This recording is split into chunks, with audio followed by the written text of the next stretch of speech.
4 তাকবীর হয় জানাজাতে।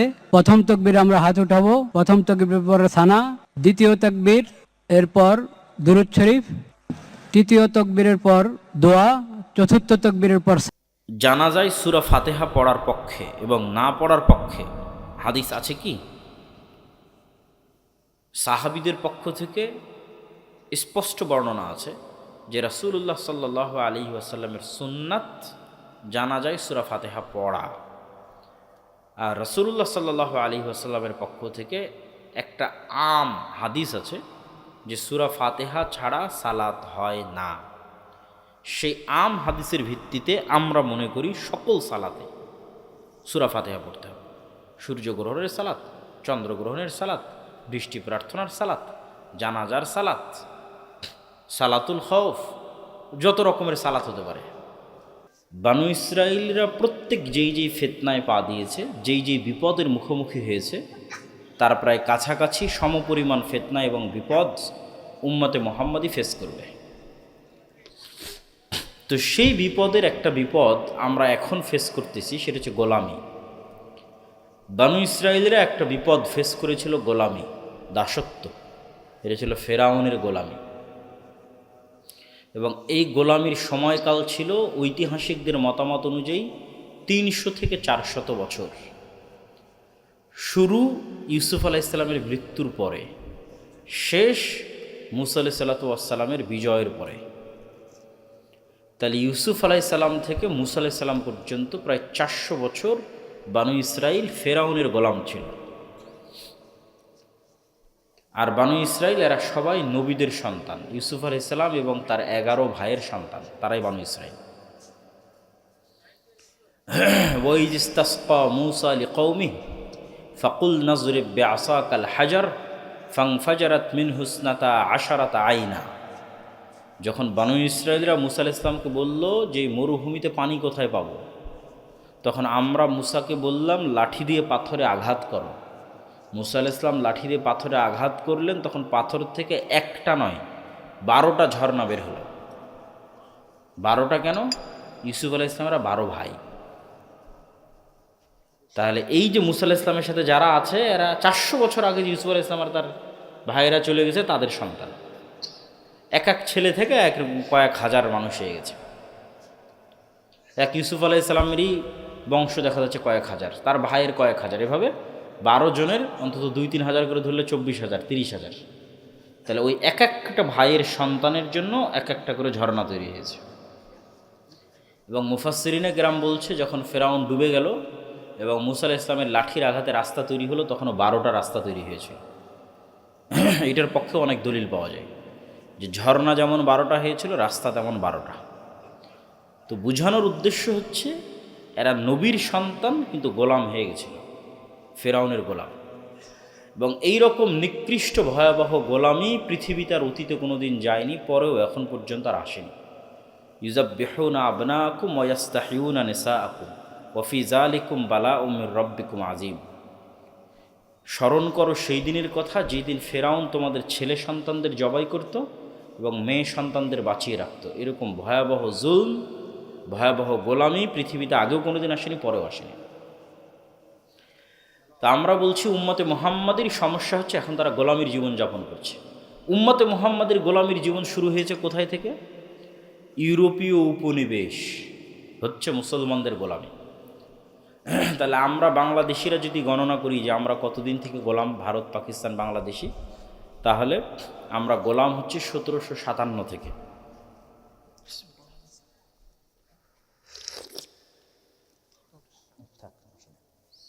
1757 থেকে 2025, প্রায় ওই দিকে 1947 পর্যন্ত 190 বছর, আর এদিকে প্রায় 70 বছর, প্রায় 250 বছর। যদিও 1947-এ আমরা বলছি যে আমরা গোলামি থেকে আজাদি পেয়েছি, কিন্তু তবুও এটা পূর্ণাঙ্গ আজাদি নয়। যে আজাদির স্বপ্ন শাহ ইসমাইল দেখেছিলেন, যে আজাদির স্বপ্ন সৈয়দ আহমদ বেরেলভি দেখেছিলেন, এটা পূর্ণাঙ্গ নয়, এটা খণ্ডিত এবং ভগ্নাংশ। দুইটা কারণে পূর্ণাঙ্গ নয়। কেন দুইটা কারণে পূর্ণাঙ্গ নয়? নাম্বার 1, ইউরোপীয় উপনিবেশের নামকা অস্তে অবসান হয়েছে, ব্রিটিশরা নামকা অস্তে চলে গেছে, কিন্তু রাষ্ট্রের কাঠামো, রাষ্ট্রের সিস্টেম, আইন, মূলনীতি, সংবিধান, পদ্ধতি, কোর্ট, শিক্ষা ব্যবস্থা, অল এভরিথিং সব কিছু ব্রিটিশ। তথা Bangladesh army is a legacy of British army. Pakistan army legacy of British army. এই বাংলাদেশ আর্মি আগে ছিল পাকিস্তান আর্মি, ওই Pakistan army part of Indian army, Indian army is a part of British army. তাহলে বাংলাদেশ আর্মিতে যা নিয়মকানুন আছে সব ব্রিটিশ আর্মির নিয়মকানুন। শেষ। বাংলাদেশের কোর্ট কাচারিতে যা নিয়মকানুন আছে সব ব্রিটিশদের সময় রেখে যাওয়া কোর্ট কাচারির নিয়মকানুন। তাহলে দুইটা কারণে এটা পূর্ণাঙ্গ আজাদি নয়। এক, পুরো সিস্টেমটা ব্রিটিশদের থেকে গেছে। দুই, 1757-তে যখন আমরা 23শে জুন ব্রিটিশদের কাছে ক্ষমতা হারিয়েছি, তখন ক্ষমতা হারিয়েছি পুরো ভারতের, মানে মুসলমানদের হাতে তখন ছিল পুরো ভারত। বাদশাহ আলমগীর শেষ মুঘল বাদশাহ, কাবুল থেকে নিয়ে আরাকান পর্যন্ত একচ্ছত্র আধিপত্য মুসলমানদের। তাহলে যতক্ষণ পর্যন্ত পুনরায় মুসলমানদের অখণ্ড ভারত প্রতিষ্ঠিত না হয়েছে, ততক্ষণ পর্যন্ত পূর্ণাঙ্গ স্বাধীনতা অর্জিত হয়নি।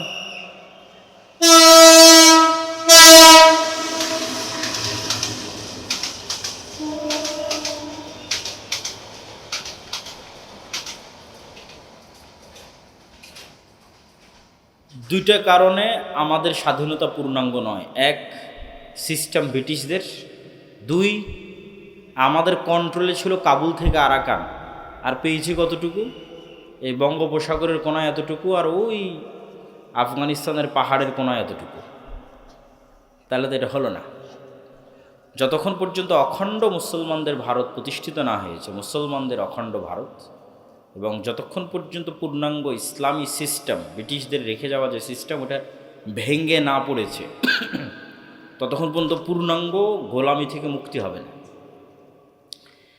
এই গোলামির অসংখ্য আলামত এবং চিহ্ন আমাদের শরীরের মধ্যে আছে। ঠিক যেমন ফেরাউনের গোলামির চিহ্ন এবং আলামত বানু ইসরাইল বহন করত। ফেরাউনকে ডুবতে দেখার পরও বানু ইসরাইল বলছে, লা নুমিনা লাকা হাত্তা নারাল্লাহ জাহরাতান, মুসা তোমার তাওরাতের উপর ঈমান আনবো না যতক্ষণ না তোমার আল্লাহকে এই চোখে না দেখছে। ফেরাউনের মতো বাদশাকে পানিতে ডুবতে দেখার পর, সমুদ্রের মধ্যে রাস্তা তৈরি হওয়ার পর, কে বলতে পারে যে আল্লাহকে চোখে দেখা লাগবে? এর চেয়ে বড় আল্লাহর নিদর্শন কি হতে পারে? তাহলে এরা কি পরিমাণ 2 নম্বর কওমে পরিণত হয়ে গেছিল গোলামি করতে করতে, যে নবীকে বলতেছে আল্লাহকে চোখে দেখতে। শুধু তাই না, ওদের জন্য জান্নাত থেকে খাবার আসতো, মান্না এবং সালওয়া। সেখানে তারা বলতেছে নবীকে, লান নাসবিরা আলা তুআমিন ওয়াহিদ ফাদউ লানা রাব্বাক। এই এক খাবার প্রত্যেক দিন ভালো লাগে না, নাউজুবিল্লাহ। জান্নাত থেকে যে খাবার আসতো, যে মাশরুম আসতো, সেই মাশরুমের 1 কেজির দাম এখন 4 থেকে 5 লক্ষ টাকা। পৃথিবীর সবচেয়ে উন্নত প্রজাতির মাশরুম জান্নাত থেকে আসতো, যেটার 1 কেজির বর্তমান বাজার মূল্য 4 থেকে 5 লক্ষ টাকা। সেই মাশরুম আর সেই পাখির গোস্তকে তারা বলতেছে এই এক খাবার ভালো লাগে না। তোমরা বল ঠিক আছে, তাহলে যুদ্ধ করে জেরুজালেম বিজয় করো। তখন তারা বলল, ইজহাব আনতা ওয়া রাব্বুকা ফাকাতিলা, মুসা তুমি আর তোমার আল্লাহ গিয়ে যুদ্ধ করো, আমরা পারবো না। লান নাদখুলা ফিহা হাত্তা ইয়াখরুজু মিনহা ইন্না ফিহা কওমান জাব্বারিন। বলে এখানে অত্যন্ত প্রতাপশালী বিশাল দেহের অধিকারী মানুষেরা বসবাস করে, এরা যতক্ষণ এই শহরে আছে আমরা ঢুকবো না, এই শহরে যুদ্ধ করতে পারবো না এদের সাথে। 40 বছরের আযাব আসলো। তারপরে ইউশা বিন নুনের মাধ্যমে, লম্বা ঘটনা, ওটাতে যাবো না, ইউশা বিন নুনের মাধ্যমে বিজয় হলো। তো জেরুজালেম যখন বিজয় হলো, তখন আল্লাহ আদেশ দিল, দেখো এত তোমাদের ধোঁকাবাজির পর, এত 2 নম্বরই করার পর, তারপরও তোমাদের আমি ক্ষমা করে দিলাম। ক্ষমা করে দিয়ে সূর্যকে থামিয়ে দিয়ে জেরুজালেম বিজয় করিয়ে দিলাম। এখন অন্তত আল্লাহর শুকরিয়া স্বরূপ এই জেরুজালেমে প্রবেশের সময় মাথা নত করে প্রবেশ করো, সিজদা অবস্থায় প্রবেশ করো, আর মুখে বলো হিত্তাতুন। হিব্রু ভাষায় হিত্তাতুন মানে আস্তাগফিরুল্লাহ, মুখে বলতে থাকো আস্তাগফিরুল্লাহ, আর নত মাথায় প্রবেশ করো। মুহাম্মদ সাল্লাল্লাহু আলাইহি ওয়াসাল্লাম যেদিন মক্কা বিজয় করবেন, ওই দিন উনি প্ল্যান করে, পরিকল্পনা করে, মক্কার অলিগলি ওনার চেনা, 40 বছর মক্কায় কাটিয়েছেন, জন্ম, বংশ, শৈশব, কৈশোর সব মক্কা। শরীফপুরের যেমন অলিগলি আপনার চেনা। তো মুহাম্মদ সাল্লাল্লাহু আলাইহি ওয়াসাল্লাম মক্কার যেই দিক থেকে কাবায় গেলে উঁচু দিক থেকে নামা হবে, মক্কা বিজয়ের দিন তিনি ওই গলি চয়েস করেছেন। কেন? তাহলে উঁচু দিক থেকে নামলে বাহনের মাথাও থাকবে নিচু, আর উনি যেই উঠে বসে থাকবে ওনারও মাথা অটোমেটিক নিচু হবে। নিচু হতে হতে ওনার মাথা একদম সামনের যে বাহনের যে রাহাল থাকে ওইটাতে লেগে গেছে, আর উনি মুখে আল্লাহ সুবহানাহু ওয়া তাআলার তাসবিহ পাঠ করতেছে। কেন? এই আদেশ জেরুজালেম বিজয়ের সময় বানু ইসরায়েলকে দেওয়া হয়েছিল। তো বানু ইসরায়েল কি করেছিল? বানু ইসরায়েল মাথা আগে না দিয়ে মাথা এরকম করে পিছন আগে দিয়েছিল, আর মুখে হিত্ততুন উচ্চারণ না করে করেছিল হিনততুন। হিনততুন মানে গমের দানা। অথচ এরা নবীদের সন্তান। দাউদ আলাইহিস সালাতু ওয়াস সালামের যুগে আল্লাহ বলল, দেখো দাউদের কোরআন, দাউদের জাবুর সব মাছেরা বুঝতে পারে। শনিবারের দিন এই মাছগুলো দাউদের তেলাওয়াত শোনার জন্য আসে, এদেরকে তোমরা শিকার করিও না। এরা বলল, ঠিক আছে, শনিবারের দিন শিকার করব না। মাছগুলোকে এইভাবে বেড়া দিয়ে বানা দিয়ে আটকে রেখে দিল, ধরলো না। ওই মাছগুলোকে রেখে দিল, দিয়ে রবিবারের দিন ধরে বলছে, কই আমরা তো শনিবারে ধরিনি। মাছ কিন্তু ঠিকই আটকে রেখে দিয়েছে। দিয়ে রবিবারের দিন ধরে বলতেছে, আমরা কোন বারে ধরিনি? শনিবারে ধরিনি। এই যে 2 নম্বরই বুদ্ধি, এগুলো ওরা কোথায় পেল? ধোঁকাবাজি, দুর্নীতি, বাঙালিদের মতো কই শিখল? ফেরাউনের 300 বছর গোলামিতে শিখেছে। গোলামি মানুষকে মিথ্যা বলতে বাধ্য করে। যখন আমি গোলাম, আমার রুজি রুটির ব্যবস্থা নাই, তখন আমি একটা টাকার জন্য মিথ্যা বলব, একটা রুটি নিয়ে কাড়াকাড়ি করব, একটা রুটির জন্য আরেকজনকে হত্যা করব। এটা গোলাম থাকলে ন্যাচার এরকম হয়ে যায়। এই জন্য মুসা আলাইহিস সালামকে আল্লাহ গোলাম অবস্থায় বড় না করে ফেরাউনের বাড়িতে বড় করেছে। এই জন্য মুসা আলাইহিস সালামের মানসিকতা আর বানু ইসরায়েলের মানসিকতা মিলত না। এরা গোলাম, কেন এদের জীবন এভাবেই পার হয়েছে। আর মুসা আলাইহিস সালাম প্রিন্স অবস্থায়, রাজপুত্র অবস্থায় ফেরাউনের বাড়িতে বড় হয়েছে। তো ওনার মধ্যে গোলামির মানসিকতা নাই। ফলত মুসা আলাইহিস সালামের মানসিকতার সাথে বানু ইসরায়েলের মানসিকতা মিলে না। মুসা আলাইহিস সালাম শেষ পর্যন্ত আল্লাহকে বলল, আল্লাহ এই কওমের দায়িত্ব আমি নিতে পারবো না, আমাকে উঠিয়ে নিয়ে যান। তো আমাদের মূল আলোচনার বিষয়বস্তু ছিল যে গোলামির চিহ্ন। গোলামি মানুষের চরিত্র, নেচার পরিবর্তন করে দেয়। গোলামি মে বদল জাতি হে কওমকা জমির, আল্লামা ইকবাল বলেছে। তো আমরাও সেটার আলামত এবং চিহ্ন বহন করতেছি। এবং ব্রিটিশরা বা পাশ্চাত্য সাম্রাজ্যবাদীরা 2টা জিনিস মুসলমানদের রন্ধ্রে রন্ধ্রে, রগে রগে, বাড়িতে বাড়িতে, ঘরে ঘরে প্রবেশ করিয়েছে, যেন মুসলমানদের মধ্যে গোলামির কালচার কন্টিনিউ করে। গোলামির কালচার মানে ধোঁকাবাজি, দুর্নীতি, মিথ্যা, এটার কালচার। সেটার একটা হচ্ছে গণতন্ত্র। গণতান্ত্রিক সিস্টেম এত নিকৃষ্ট যে এখানে এক দলের একজন পদপ্রার্থী আর এক দলের বিরুদ্ধে তো মিথ্যা বলবে, একই দলের মনোনয়ন প্রার্থী একই আসনের 10 জন, এদের প্রত্যেককেই মনোনয়নটা নেওয়ার জন্য লিয়াজু করতে হয়, লবিং করতে হয়, টাকার লেনদেন করতে হয়, আর একজনের নামে দুর্নাম করতে হয়। এই যে লবিং, লিয়াজু, টাকার লেনদেন, আরেকজনের নামে দুর্নাম, এই প্রত্যেকটা পদক্ষেপের সাথে মিথ্যা জড়িত আছে। তাহলে এই মিথ্যার কালচারের মধ্যে দিয়ে গিয়ে তাকে মনোনয়ন নিতে হচ্ছে। তাহলে মিথ্যার কালচারের মধ্যে দিয়ে মনোনয়ন নিলে, এবার মনোনয়ন নেওয়ার পর যখন হলফনামা জমা দিচ্ছে, হলফনামায় সম্পদের বিবরণীর প্রত্যেকটা তথ্য মিথ্যা। তাহলে পুরো সিস্টেমটা দাঁড়িয়ে আছে মিথ্যার উপর। তাহলে এই মিথ্যার সিস্টেমের মধ্যে, এই ধোঁকা এবং 2 নম্বরই রাস্তার সিস্টেমের মধ্যে এমপি নির্বাচিত হয়ে আসুক আর মন্ত্রী নির্বাচিত হয়ে আসুক, আপনাদের কাছে সে যত বড়ই নেতা হোক, কোরআন এবং হাদিসের দৃষ্টিতে, আল্লাহর দৃষ্টিতে সে গোলাম। এই যে আমাদের গোলামির যে জিঞ্জির, এটা যদি আমরা ভাঙতে চাই, আমাদের যে গোলামির চলমান যে লিগাসি আমরা বহন করছি, কয়েকটা কাজ আমাদের করতে হবে। এক নাম্বার হচ্ছে পূর্ণাঙ্গ তাওহীদে বিশ্বাসী, ইমান বিল গায়েবে ইয়াকিন আছে, এই রকম মুমিন লাগবে। আহলে হাদিসরা সালাফিরা অনেক সময় মনে করতে পারে যে আমরা তো তাওহীদে বিশ্বাসী। আলহামদুলিল্লাহ, আহলে হাদিসরা অনেক দিক থেকেই বড় শিরক থেকে বেঁচে থাকে, কিন্তু তারপরও তাওহীদের অর্থ সকলের কাছে স্পষ্ট নয়। আল্লামা ইকবাল লিখেছেন, এ দৌর আপনি ইব্রাহিম কি তালাশ মে হ্যাঁ। আজকের যুগে মুসলমানদের মুক্তির একটাই রাস্তা, মুসলমানদের মধ্যে একজন ইব্রাহিম লাগবে, ইব্রাহিম আলাইহিস সালাম।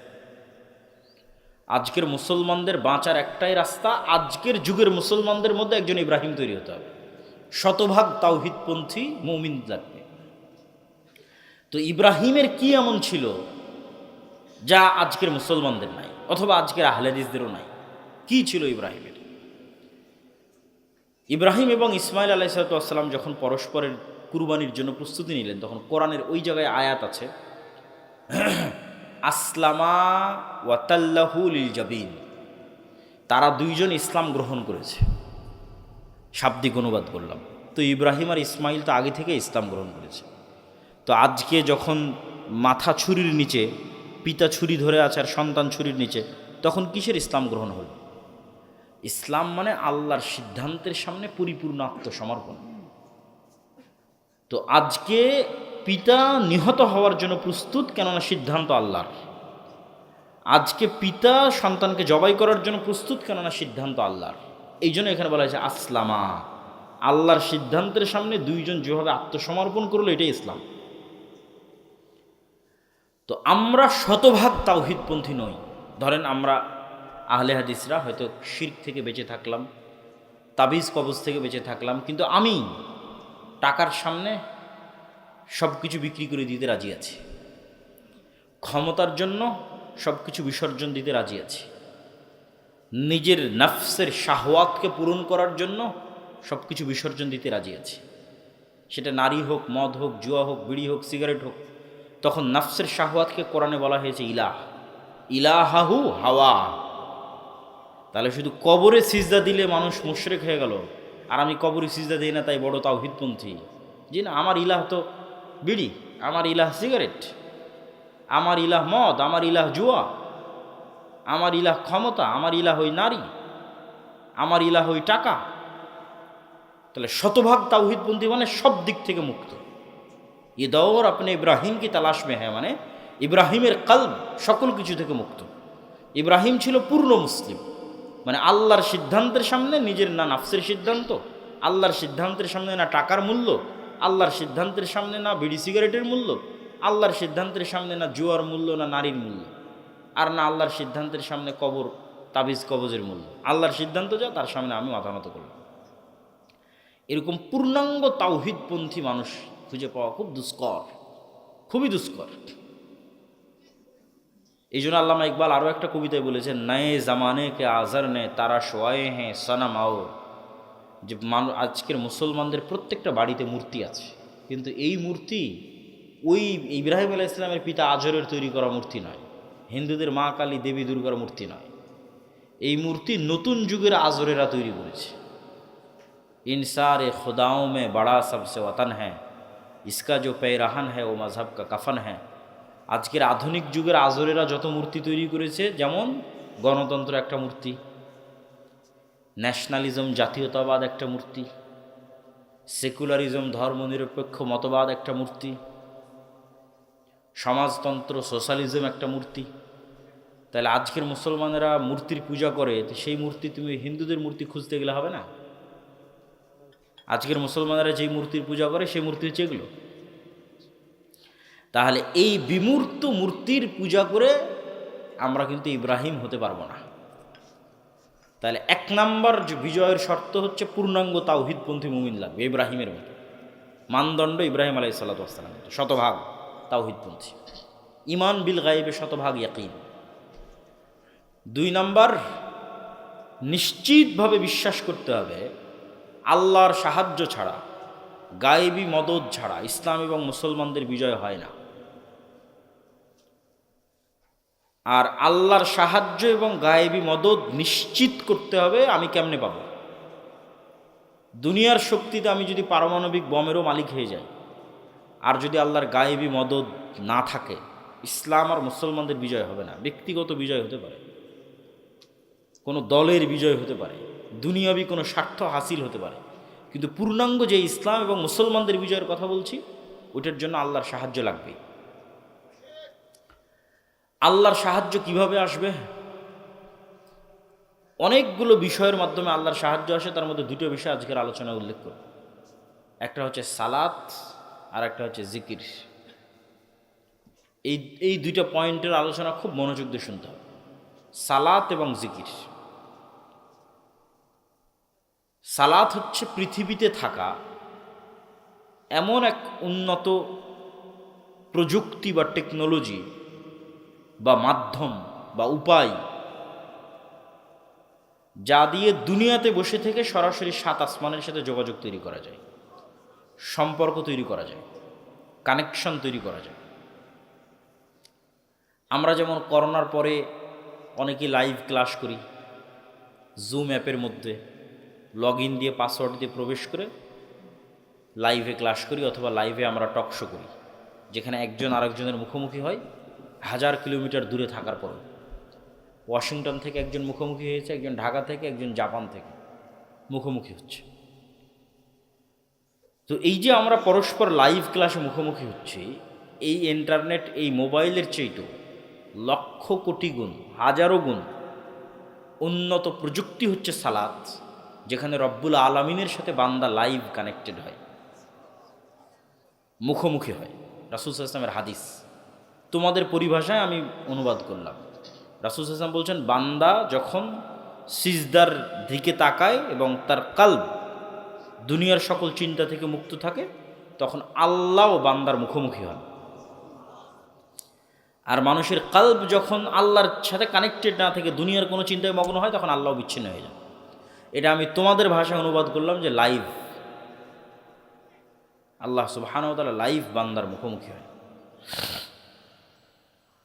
কেননা মানুষের হৃদয়ের বুকের মধ্যে যে কলব আছে, এই কলব পৃথিবীর সবচেয়ে উন্নত প্রযুক্তির মেশিন। এই কলব দিয়ে ভিন্ন জগতের সাথে যোগাযোগ হয়, শয়তানের সাথে, ফেরেশতার সাথে, আল্লাহ সুবহানাহু ওয়া তাআলার সাথে। তো এই জন্য বলা হয়েছে যে কলব যতক্ষণ আল্লাহর সাথে কানেক্টেড, ততক্ষণ আল্লাহ বান্দার মুখোমুখি। কলব যখন দুনিয়ার চিন্তায় মগ্ন, তখন আল্লাহ সুবহানাহু ওয়া তাআলার সাথে যোগাযোগ বিচ্ছিন্ন। সালাতের বিষয়টা আরও বুঝিয়ে বলার জন্য, যেমন আমরা মোবাইল যখন অন করি, তখন মোবাইলে কিন্তু পাসওয়ার্ড দেওয়া থাকে। এই যে ফিঙ্গারপ্রিন্ট নিল, নিয়ে ফোনটা ওপেন হলো, অথবা ফেস ভেরিফিকেশন নিবে, নিয়ে ফোনটা ওপেন হবে। কেন এই ফোনে আগেই একটা ফেস দেওয়া আছে, যখন ফোন নেওয়া হয়েছে তখন সে আমার ফেস ডিটেক্ট করেছে, ডানে বামে উপরে নিচে কয়েকবার করে ফেস ডিটেক্ট করেছে। ভাইয়েরা যারা উঁচু পর্যায়ে চাকরি করে, তাদের বিভিন্ন অফিসে গেলে দেখবা যে কার্ড দিয়ে দরজা ওপেন হচ্ছে, কার্ড পাঞ্চ করতেছে, দরজা ওপেন হয়ে যাচ্ছে, ফিঙ্গারপ্রিন্ট দিচ্ছে, দরজা ওপেন হয়ে যাচ্ছে। তো কল্পনা করো যে আমরা পৃথিবীর সবচেয়ে উন্নত প্রযুক্তির একটা দরজার সামনে দাঁড়িয়ে আছি, যে দরজার পাসওয়ার্ড এগুলোর চেয়ে তো হার্ড। শুধু fingerprint, face verification, password, card, এগুলোর চেয়ে তো টপ লেভেলের পাসওয়ার্ড ওই দরজার। কেন ওই দরজাটাই এত উন্নত প্রযুক্তির যে ওখানে এত ভ্যারাইটিস টাইপ অফ পাসওয়ার্ড সংযুক্ত করা সম্ভব। সেটা কি, আমরা একটা দরজার সামনে দাঁড়িয়ে আছি, সেই দরজাটাই পাসওয়ার্ড কাজ করবে না নির্ধারিত সময় ছাড়া, অ্যাক্টিভ হবে না। তাহলে নির্ধারিত সময় উপস্থিত হতে হবে। ওই দরজার মধ্যে মনে করো, যেমন আমার মোবাইলে যেমন ফেস ভেরিফিকেশন দেওয়া আছে, ওই দরজার মধ্যে বিভিন্ন পিকচার সেট করা আছে। আমি যখন ওই পিকচারের অনুকরণ করব, যেই পিকচার ওখানে সেট করা আছে, তখন রিসিভ করবে যে হ্যাঁ মিলতেছে। তো ধরো ওখানে একটা পিকচার সেট করা আছে, এইভাবে দাঁড়িয়ে আছে, রুকুতে গেলাম, সিজদায় গেলাম, এই পিকচারগুলো আগে থেকে দরজায় সেট করা আছে, আমিও সেম ওই রকম করতেছি, মিলতেছি পিকচারের সাথে। পাশাপাশি ওই প্রতিটা ফরম্যাটে একটা করে আওয়াজ দেওয়া আছে, যে আওয়াজটা ওখানে আগে থেকে সেট করা আছে, আমিও সেম ওই আওয়াজটা উচ্চারণ করতেছি, যে এই ফরম্যাটের আওয়াজ হচ্ছে আলহামদুলিল্লাহ রাব্বিল আলামিন আর রহমানির রহিম। রুকুর ফরম্যাটের আওয়াজ হচ্ছে সুবহান রাব্বিল আজিম। তাহলে নির্ধারিত সময়ে, নির্ধারিত ফরম্যাটে, নির্ধারিত আওয়াজ যখন মিলে গেছে তখন দরজাটা খুলে গেছে। এটা এমনি কল্পনার জগতে এমনি একটা উদাহরণ দিলাম, কিন্তু বাস্তবতা কি? বাস্তবতা হচ্ছে সালাত এর চাইতেও বড়, এর চাইতেও উন্নত এবং টপ লেভেলের আল্লাহ সুবহানাহু তাআলার সাথে যোগাযোগের যে বন্ধ দরজা আছে, আল্লাহ সুবহানাহু তাআলার সাহায্য পাওয়ার যে বন্ধ দরজা আছে, সেই বন্ধ দরজা উন্মুক্ত হয়ে যাবে, আল্লাহর সাথে যোগাযোগের সেই বন্ধ দরজা খুলে যাবে। সেই মাধ্যম হচ্ছে, সেই উপায় হচ্ছে সালাত। আরও উন্নত, আরও টপ লেভেলের, যেখানে সরাসরি আল্লাহ সুবহানাহু তাআলার সাথে যোগাযোগ তৈরি হয়। এই জন্যই রাসূলুল্লাহ সাল্লাল্লাহু আলাইহি ওয়াসাল্লাম সূর্যগ্রহণে সালাত আদায় করেন, চন্দ্রগ্রহণে সালাত আদায় করেন, বৃষ্টি না হলে সালাত আদায় করেন, জানাজায় সালাত আদায় করেন, এমনকি যুদ্ধের মাঠেও সালাত আদায় করেন। যুদ্ধের মাঠে সালাতের কি লজিক কে বলতে পারবে? অর্ধেক মানুষ যুদ্ধ করবে, অর্ধেক সালাত আদায় করবে। দুনিয়ার কোনো লজিকে এটা মানায় না, কেননা দুনিয়ার লজিকে তো লস। অর্ধেক মানুষ যুদ্ধ বাদ দিয়ে এসে নামাজ পড়ছে, সালাত আদায় করছে, লস। কিন্তু বাস্তবতা হচ্ছে মুসলমানদের বিজয় আল্লাহর সাহায্য ছাড়া হয় না। আর আল্লাহর সাহায্য আসবে, আল্লাহর সাথে যোগাযোগ তৈরি হবে কি দিয়ে? জোরে বলেন তো কি দিয়ে? সালাত দিয়ে। তাহলে ওই বাহ্যিক যুদ্ধের শক্তির চাইতে ওই সালাত জরুরি, কেন ওইটার মাধ্যমে আল্লাহ সুবহানাহু ওয়া তাআলার সাহায্য আসমান থেকে নেমে আসে। এটা আমি আপনি যতটুকু জানি, আমার এবং আপনার চেয়ে বেশি জানে মুহাম্মদ সাল্লাল্লাহু আলাইহি ওয়াসাল্লাম। বদরের যুদ্ধের আগের রাতে তিনি লম্বা রাতের সালাত আদায় করতেছেন। আল্লাহর সাহায্য পাওয়ার জন্য সালাতের মধ্যে সবচেয়ে পাওয়ারফুল সালাত রাতের সালাত। মুহাম্মদ সাল্লাল্লাহু আলাইহি ওয়াসাল্লামের লম্বা রাতের সালাত আদায় করা দেখে আবু বকর রাদিয়াল্লাহু তাআলা আনহু বলতেছেন, কাফাকা মুনাশাদাতাকা রাব্বাক। আল্লাহর কাছে রাতে আপনি নবী হয়ে এত দোয়া করা লাগে, অনেক হয়েছে, যথেষ্ট, বাস আর কত? ক্লান্ত হয়ে গেছে আবু বকর রাদিয়াল্লাহু তাআলা। কিন্তু রাসূলুল্লাহ সাল্লাল্লাহু আলাইহি ওয়াসাল্লাম করতেই আছে, এই জন্য যে মুহাম্মদ সাল্লাল্লাহু আলাইহি সাল্লাম আবু বকরের চেয়েও বেশি জানে যে কাল বদরের যুদ্ধে উনি আল্লাহর সাহায্য ছাড়া জিততে পারবেন। দুনিয়াবী শক্তিতে উনি যতই শক্তিশালী হোক, বিজয় সম্ভব নয় যতক্ষণ কার সাহায্য না পাওয়া যাবে? আল্লাহর। আর মুহাম্মদ সাল্লাল্লাহু আলাইহি ওয়াসাল্লাম আবু বকরের চেয়ে ভালোভাবে জানেন যে আল্লাহর সাহায্য পেতে হলে আমাকে রাতের সালাতে দাঁড়াতেই হবে, কোনো রাস্তা নেই। এটাই টেকনোলজি, এটাই সেই প্রযুক্তি যা দিয়ে আসমান থেকে আল্লাহর সাহায্য নেমে আসবে। তাহলে এখন আপনি কল্পনা করেন যে পৃথিবীর সর্বশ্রেষ্ঠ নবী, সর্বশ্রেষ্ঠ রাসূল, সর্বশ্রেষ্ঠ মানুষ আল্লাহর সাহায্য ছাড়া জিততে পারছে না, জয়লাভ হচ্ছে না, বিজয় আসতেছে না। আর পৃথিবীর সর্বশ্রেষ্ঠ মানুষ আল্লাহর সাহায্য পাওয়ার জন্য 5 ওয়াক্ত সালাত তো অনেক পরে আছেই, 5 ওয়াক্ত সালাতের পরেও দীর্ঘ সময় যাবৎ রাতে উঠে সালাত আদায় করতে হচ্ছে, আল্লাহর সাহায্য নিবে তাই, অথচ উনি নবী, সর্বশ্রেষ্ঠ মানুষ, সর্বশ্রেষ্ঠ রাসূল। আর আমরা শরীফপুর জামালপুরের মানুষ 5 ওয়াক্ত সালাত আদায় না করেই শুধু ভোট দিয়ে আর মিছিল দিয়ে ইসলাম বিজয় হয়ে যাবে, হবে নাকি? সম্ভব নয়। সালাতে যে নাই ও আল্লাহর গন্তির মধ্যেই নাই, আল্লাহর গণনার মধ্যেই নাই, কাউন্টের মধ্যেই নাই। এখন কোথায় পড়ে মারা গেল, কি ভাগাড়ে ডুবে গেল, কি নদীতে পড়ে গেল, এই গণনার মধ্যেই যে নাই, সালাতে যে নাই। তো তার দিয়ে ইসলামের বিজয় তো বহু পরে, তার দিয়ে মুসলমানদের বিজয় তো বহু পরে, সে আল্লাহর গণনার খাতা থেকে বাদ। এই জন্য সালাত লাগবেই, গোলামি থেকে মুক্তির জন্য, ইসলাম এবং মুসলমানদের বিজয়ের জন্য, আল্লাহর সাহায্য পাওয়ার জন্য সালাত লাগবেই। সালাতের মধ্যে সবচেয়ে পাওয়ারফুল হচ্ছে রাতের সালাত। আর একটা পয়েন্ট আমরা বলেছি জিকির, যে দুইটা মাধ্যমে আল্লাহ সুবহানাহু ওয়া তাআলার সাহায্য পৃথিবীতে বেশি পাওয়া যায়। তার 1 নম্বর বলেছি সালাত, 2 নম্বর বলেছি জিকির। জিকিরটা বোঝানোর জন্য আমাদের বুঝতে হবে শব্দ এবং আওয়াজ অত্যন্ত পাওয়ারফুল। শব্দভিত্তিক প্রযুক্তি, আওয়াজ ভিত্তিক প্রযুক্তি পৃথিবীতে সবচেয়ে শক্তিশালী। এটা যতক্ষণ আমি আপনাকে না বুঝাতে পারবো ততক্ষণ জিকির কেন পাওয়ারফুল এটা বুঝাতে পারবো না। তার আগে আমাদের বর্তমান সভ্যতা কোন প্রযুক্তির উপর দাঁড়িয়ে আছে, 1 মিনিট। আমাদের বর্তমান সভ্যতা দাঁড়িয়ে আছে এই মোবাইল, এই কম্পিউটার, এই ইন্টারনেট, এই ক্যামেরা, ফেসবুক, ইউটিউব যা আছে, পুরো যে আমাদের ডিজিটাল যে সভ্যতা, এই সভ্যতাটা দাঁড়িয়ে আছে আলোর যে তরঙ্গ, লাইটের যে ওয়েভ, ওইটার মধ্যে যে ডাটা ট্রান্সফার করার ক্ষমতা আছে সেটার উপর দাঁড়িয়ে আছে। আলো ডাটা ট্রান্সফার করতে পারে, এটা আজকে থেকে নয়, যেদিন থেকে আল্লাহ পৃথিবী সৃষ্টি করেছে ওই দিন থেকে। মানুষ জানতো না, মানুষের এই জ্ঞান ছিল না। আজ 50-100 বছর হচ্ছে মানুষ শিখেছে যে কিভাবে আলোর মধ্যে দিয়ে ডাটা ট্রান্সফার হলে ওটাকে রিসিভ করা যায়। ওইভাবে মোবাইল বানিয়েছে, ওইভাবে টাওয়ার সেট করেছে। এই মোবাইলের সাথে তো আমার মুখের কোনো তার নাই, আবার ওই মোবাইলের সাথে টাওয়ারের তো কোনো তার নাই, এগুলো আলোর মধ্যে দিয়ে যাচ্ছে। আমার কথাটা আলোর মধ্যে দিয়ে, ওই মোবাইলের মধ্যে দিয়ে আমেরিকাতে লাইভ প্রচার হচ্ছে, এখান থেকে আলোর মধ্যে দিয়ে আমেরিকাতে যাচ্ছে আলোর গতির সাথে, এবং আমার ভিডিওটাও। এবং এটার আরও চাক্ষুষ জ্বলন্ত উদাহরণ হচ্ছে, আপনি যদি আলোর চেয়ে বেশি গতি অর্জন করতে পারেন, যেটা মানুষের পক্ষে সম্ভব নয়, কিন্তু কল্পনা করেন যে মুহাম্মদ সাল্লাল্লাহু আলাইহি ওয়াসাল্লাম তো মিরাজে আলোর গতি ভেদ করে চলে গেছে। তা আমরা যদি আলোর চেয়ে গতিশীল কোনো কিছু অর্জন করতে পারি, দিয়ে আজ থেকে 15 বছর পূর্বে যদি চলে যাই, আলো এবং সময় সেম, সময় আর আলো এক। 15 বছর আগে এই পৃথিবীতে, এই শরীফপুরে, এই জামালপুরে যে সময়টা অতিক্রম হয়েছে, ওর সাথে একটা আলো অতিক্রম করেছে, ওর সাথে একটা লাইটও অতিক্রম করেছে। লাইট এবং সময় একই সাথে চলমান। তো আমি যদি আলোর গতিতে 15 বছর আগে চলে যাই, দিয়ে ওখানে গিয়ে যদি একটা মেশিন সেট করি, তাহলে 15 বছর আগে এই শরীফপুরে, এই জামালপুরে কে কী বলেছে, কে কী করেছে সব শোনা যাবে লাইভ, এবং সব দেখা যাবে লাইভ। বদরের যুদ্ধ লাইভ দেখা সম্ভব। শুধু বদরের যুদ্ধের সময় যে আলো ক্রস করেছে, ওটার বয়স 1500 বছর।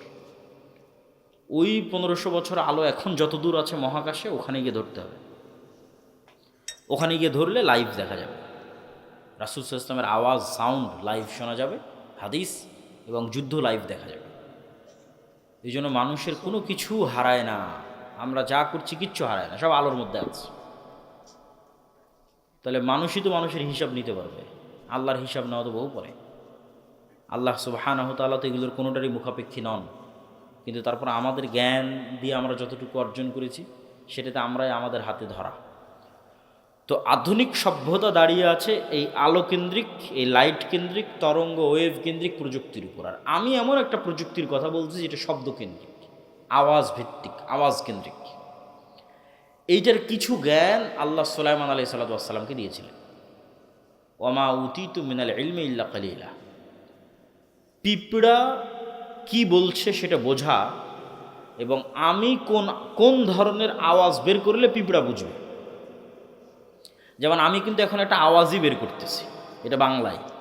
এটাই যদি আমি ইংরেজিতে বের করি তারপর মাই নেম ইজ আবদুল্লাহ, এটাই যদি উর্দুতে বের করি তাহলে সে আওয়াজটা হচ্ছে মেরা নাম আবদুল্লাহ। ঠিক আছে? তাহলে সেম জিনিস আমি ভিন্ন ভিন্ন আওয়াজে বের করতেছি। আরবি যদি বলি তাহলে আনা আবদুল্লাহ, ইসমি আবদুল্লাহ। তাহলে এইরকমই আওয়াজের কোনো একটা ধরন আছে যেটা পিঁপড়া বুঝে, ওইটা আমরা জানি না। এরকমই আওয়াজের কোনো একটা ধরন আছে যেটাতে আমরা পাখির সাথে কথা বলতে পারবো, কিন্তু জানি না। এইটার কিছু জ্ঞান আল্লাহ সুলাইমান আলাইহিস সালাতু ওয়াস সালামকে দিয়েছিলেন। সুলাইমান আলাইহিস সালাতু ওয়াস সালামের যুগে যতগুলো ব্যতিক্রম ধর্মী ঘটনা আছে, তার মধ্যে একটা ব্যতিক্রম ধর্মী ঘটনা হচ্ছে বিলকিসের সিংহাসন, যে চোখের পলকে নিয়ে আসা হলো। তো বিলকিসের সিংহাসনের কথা যখন সুলাইমান আলাইহিস সালাতু ওয়াস সালাম বললেন কে নিয়ে আসতে পারবে, তখন ইফরিত নামে একজন জিন বলল, ক্বালা ইফরিতুম মিনাল জিন্নি আনা আতিকা বিহি ক্বাবলা আন তাকুমা মিন মাকামিক। আপনি যেখানে বসে আছেন যে চেয়ারে, এখান থেকে দাঁড়ানোর আগে আমি ওই বিলকিসের চেয়ার নিয়ে আসবো। এইটা সুলাইমান আলাইহিস সালামের পছন্দ হয়নি।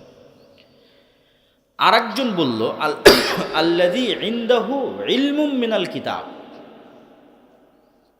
আর একজন যে মানুষ না জিন তার কোরআনে বলা নাই, এভাবে বলা আছে। আর একজন বলল যার নিকটে ইনদাহু ইলমুম মিনাল কিতাব, কিতাবের জ্ঞান আছে। কিতাবের কি জ্ঞান আছে আল্লাহ ভালো জানে। সে বলল আপনার চোখের পলক পড়ার আগে বিলকিসের সিংহাসন এখানে উপস্থিত হবে। তো কি জ্ঞান থাকতে পারে আল্লাহ ভালো জানে। আমার ধারণা এবং কিছু মুফাসসিরেরও ব্যাখ্যায় এটা উঠে এসেছে যে তাকে যে ইলমুম মিনাল কিতাবের কথা বলা হচ্ছে, এই ব্যক্তি একজন মানুষ, সে জিন নয়। এবং এখানে গায়ের ক্ষমতার, শরীরের ক্ষমতার কথা বলা হয়নি যে আমি গায়ের জোরে, শরীরের ক্ষমতার জোরে উড়ে গেলাম, গিয়ে সিংহাসন নিয়ে চলে আসলাম, এটা বলা হয়নি। মানুষ জ্ঞানের ক্ষমতা, তার কাছে একটা বিশেষ জিকিরের জ্ঞান ছিল, যে জিকির, যে আওয়াজ উচ্চারণ করলে চোখের পলকে ওখান থেকে সিংহাসন ট্রান্সফার হয়ে এখানে নিয়ে আসা সম্ভব। ইনদাহু ইলমুম মিনাল কিতাব। তো আমরা আলোচনা করতেছি আওয়াজ ভিত্তিক প্রযুক্তি। আওয়াজ কেন পাওয়ারফুল? আল্লাহ সুবহানাহু তাআলা পৃথিবী ধ্বংস করার জন্য যে সিস্টেম ডেভেলপ করেছেন, সেই সিস্টেম আওয়াজ ভিত্তিক। সেটা হচ্ছে ইসরাফিল বাঁশিতে ফু দিবে, সেখান থেকে আওয়াজ তৈরি হবে। এই আওয়াজে আসমান, জমিন, গ্রহ, নক্ষত্র, সূর্য সব ভেঙে চূর্ণ বিচূর্ণ হয়ে যাবে আওয়াজে।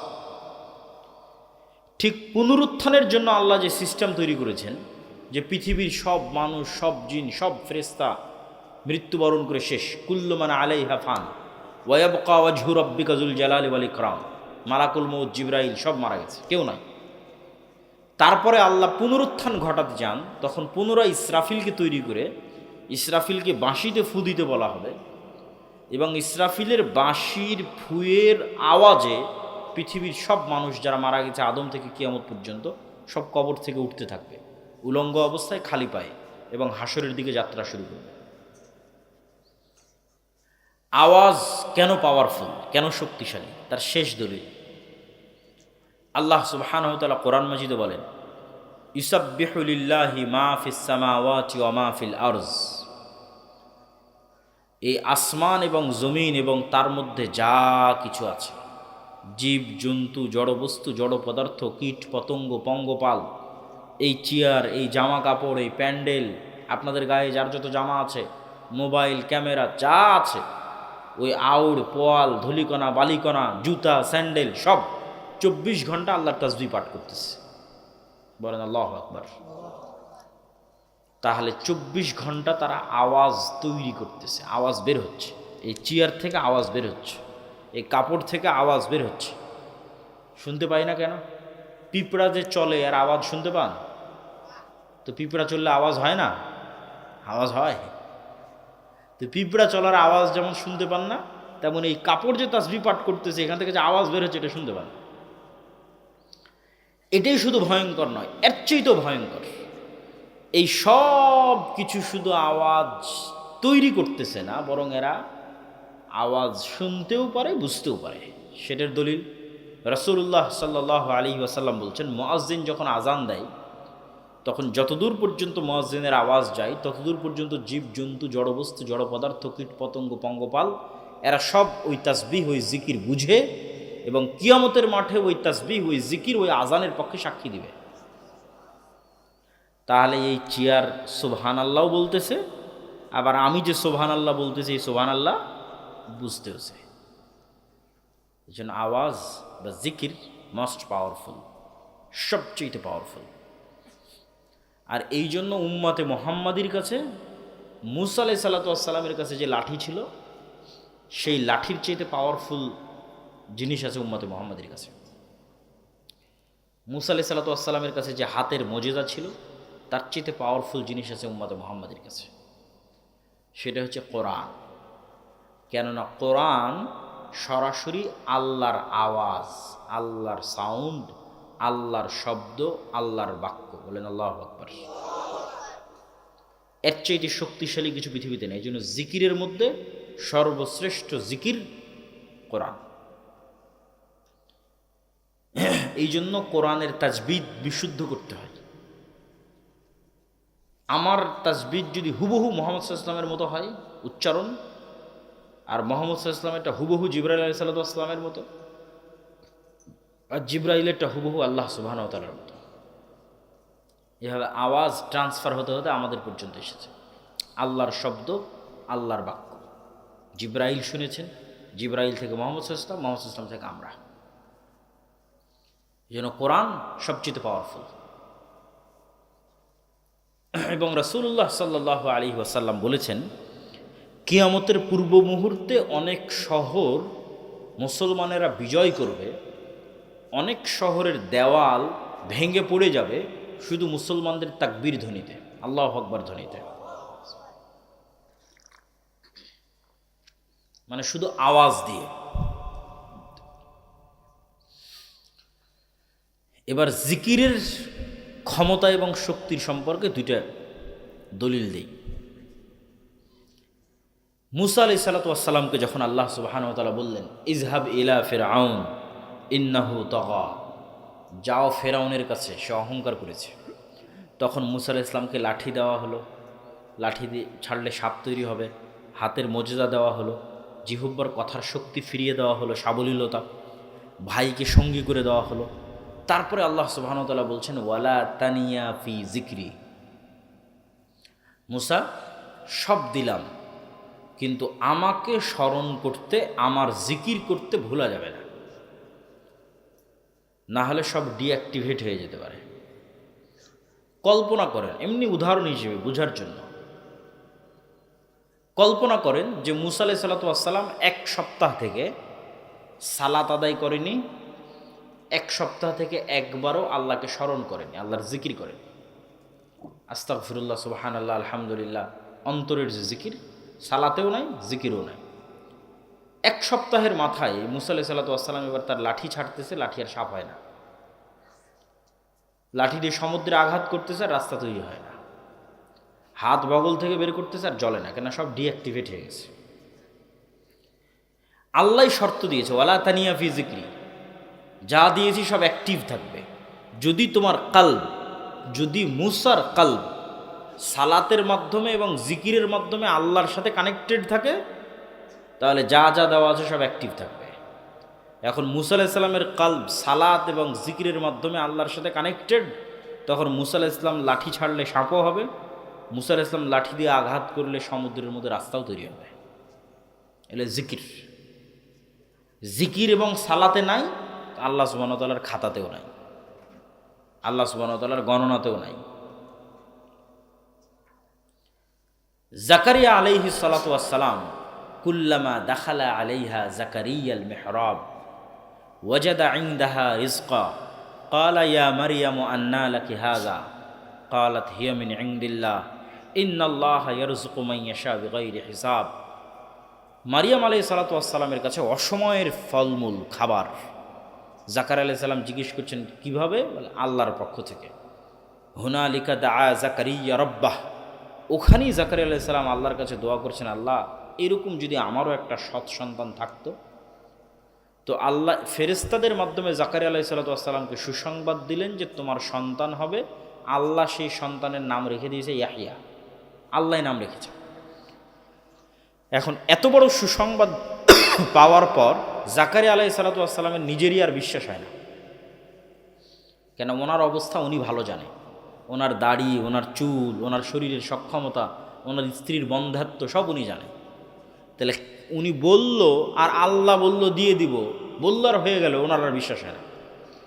তো উনি আল্লাহ সুবহানাহু ওয়া তাআলাকে বলছেন, আল্লাহ আলামত বলেন, চিহ্ন বলেন, যাতে বিশ্বাস করতে পারি আসলেই আমার সন্তান হবে।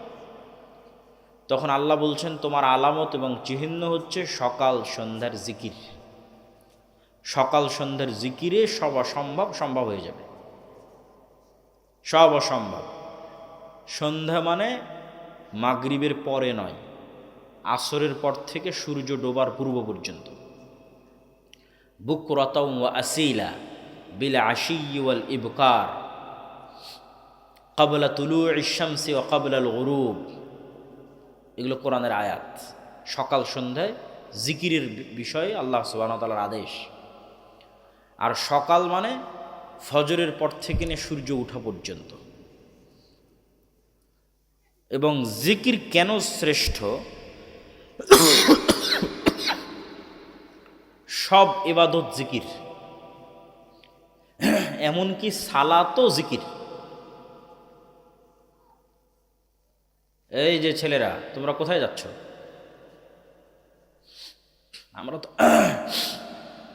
আমরা আসছি চিটাগাং থেকে, যাব রাজশাহী।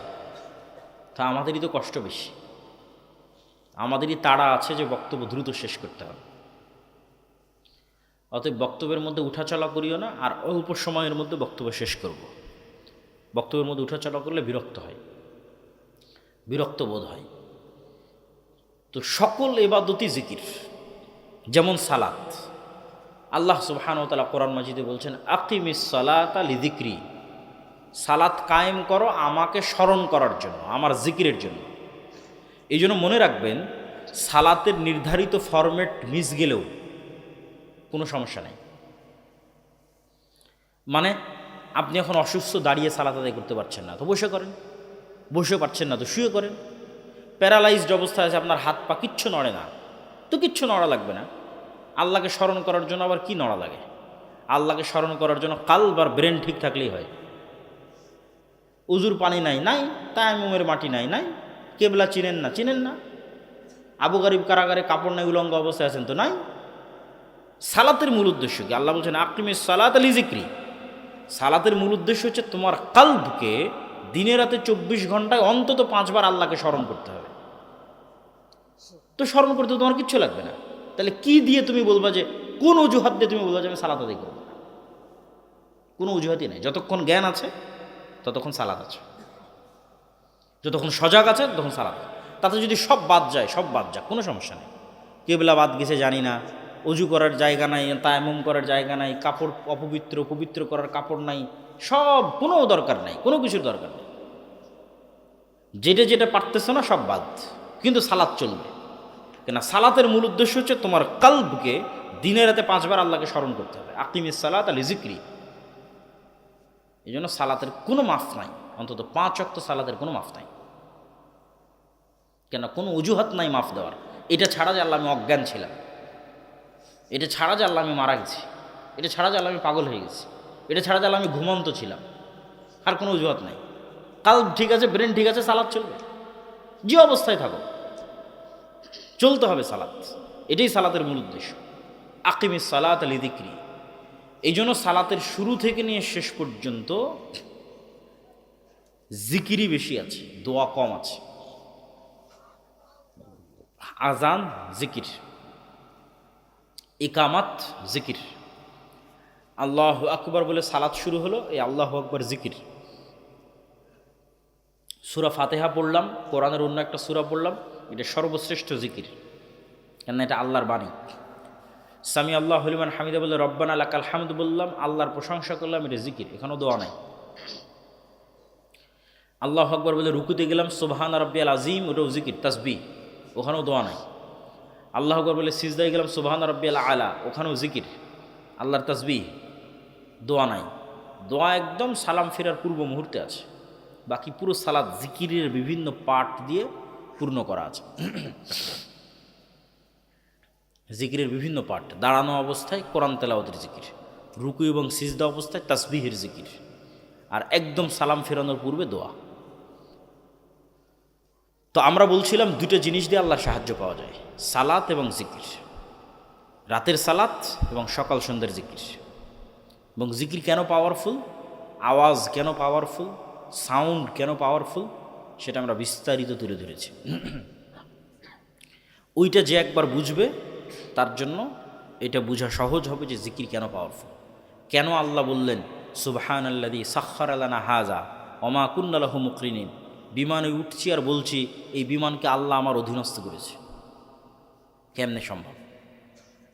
এই জিনিসগুলো যে গভীরভাবে স্টাডি করবে সে বুঝবে যে এটা কেমনে সম্ভব। কেননা ওই বিমানের তেলও আল্লাহর খনি থেকে বের হয়ে এসেছে।